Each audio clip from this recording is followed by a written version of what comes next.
غزل کی حیت جن شعری اصطلاحات سے ترکیب پاتی ہے وہ یہ ہے: مطلع، مقطع، قافیہ، ردیف۔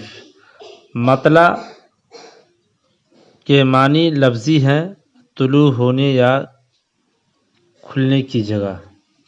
تعریف: شعری اصطلاح میں غزل یا قصیدے کا پہلا شعر جس کے دونوں مصرعے ہم قافیہ ہوں مطلع کہلاتا ہے۔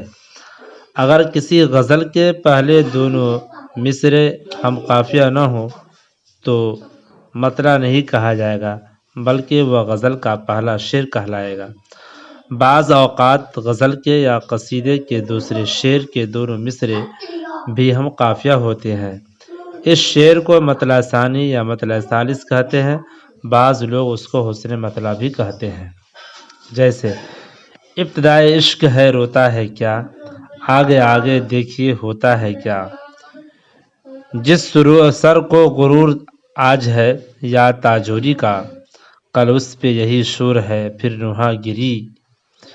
گل کو ہوتا صبا قرار اے کاش، رہتی ایک آدھ دن بہار اے کاش۔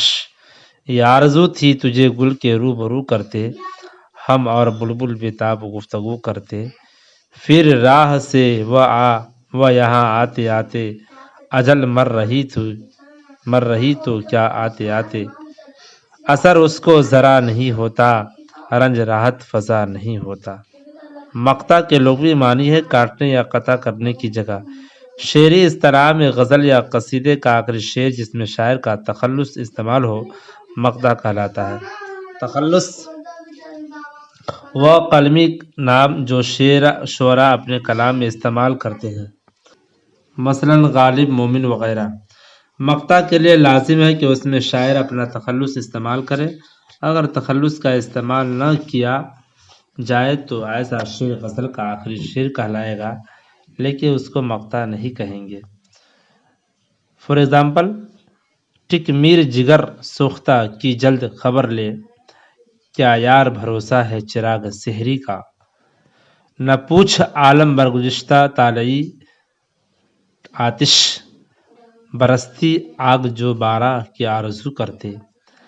نہیں کھیل اے داغ یارو سے کہہ دو کہ آتی ہے اردو زباں آتے آتے۔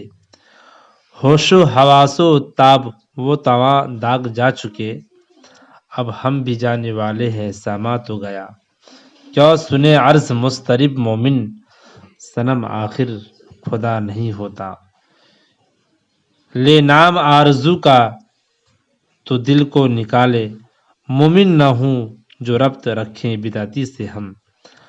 حقیقت کھل گئی حسرت تیرے ترک محبت کی، مجھے تو تجھے تو اب وہ پہلے سے بھی بڑھ کر یاد آتے ہیں۔ شاعری روز اول سے ہوتی تخلیق ندیم، شعر سے کم نہیں انسان کا پیدا ہونا۔